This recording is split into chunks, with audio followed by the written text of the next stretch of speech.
But ఇంటర్న్‌షిప్‌లో నేను ఆలోచించానండి. Okay. అదెప్పుడు అంటే one single situation changed my entire life. Oh! ఆ సిట్యుయేషన్ ఏంటి అంటే యూజువల్లీ గవర్నమెంట్ హాస్పిటల్స్‌లో పేషెంట్ ఇన్‌ఫ్లో ఎక్కువుంటుంది. అవును. దానివల్ల పేషెంట్ బెడ్స్ కావచ్చు, వాళ్ళ సర్వీసెస్ కావచ్చు డిలే అవ్వచ్చు. హ్మ్. At the same time government హాస్పిటల్‌లో వర్క్ చేసే వాళ్ళకి అంటే స్వీపర్స్ కావచ్చు, బెడ్ షీట్స్ మార్చేవాళ్ళు వాళ్ళకి కూడా పని చాలా ఎక్కువుంటుంది. ఓకే. దానివల్ల కొంచెం బెడ్ షీట్స్ మార్చడమైనా ఏమైనా డిలే చేస్తారు. అండ్ హాస్పిటల్ గురించి మీకు తెలుసు గవర్నమెంట్ హాస్పిటల్‌లో అవును. కొంచెం అది చాలా బాధాకరమైన సిట్యుయేషన్ అనే చెప్పుకోవాలి. కొంచెం హైజీన్ కూడా తక్కువగా ఉంటుంది. తక్కువుంటుంది. Less hygienic.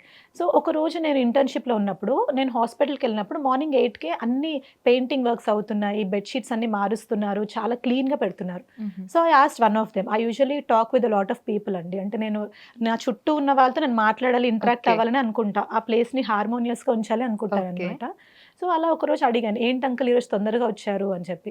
అంటే ఇలా 1 వీక్‌లో కలెక్టర్ మేడమ్ విజిట్ ఉంది అని చెప్పారు. ఓహో! అప్పుడు కరుణ వాకటి మ్యామ్ వరంగల్ కలెక్టర్‌లాగా ఉన్నారనమాట. హుహు. సో, దట్ పర్టిక్యులర్ థింగ్ నా మైండ్‌లో చాలా గట్టిగా పడిపోయింది. అంటే ఒక కలెక్టర్ విజిట్ వస్తేనే అంటే వస్తున్నారు అని తెలిస్తేనే ఇంత నీట్‌గా చేస్తున్నారు. హ్మ్. అదే కలెక్టర్ ఒకవేళ ఇలా చేయండి అని గట్టిగా ఆర్డర్స్ ఇచ్చి, అది హ్మ్. ఎలా ఇంప్లిమెంటేషన్ చేస్తున్నారో గట్టిగా చూస్తే మనం ఎంతో చేంజ్ తీసుకురావచ్చు. ట్రూ. ఇలా అనిపించింది. అనిపించి that was the day I decided great. Maybe uncles చెప్పింది కరెక్టే అనుకుంటా. So, I should enter civil services preparation అని నాకనిపించింది. ఓకే. ఆ రోజు యూపీఎస్సీ ఫుల్ ఫార్మ్ గూడా తెలియకుండా నేను మా ఫాదర్‌కి కాల్ చేసి చెప్పాను. హుహు. షాక్ అయ్యారండి ఇంట్లో అందరూ. డెఫినైట్‌లీ కదా! అంటే అంత కష్టపడి ఇన్ని ఇయర్స్ ఆఫ్ మెడిసిన్ యాహ్!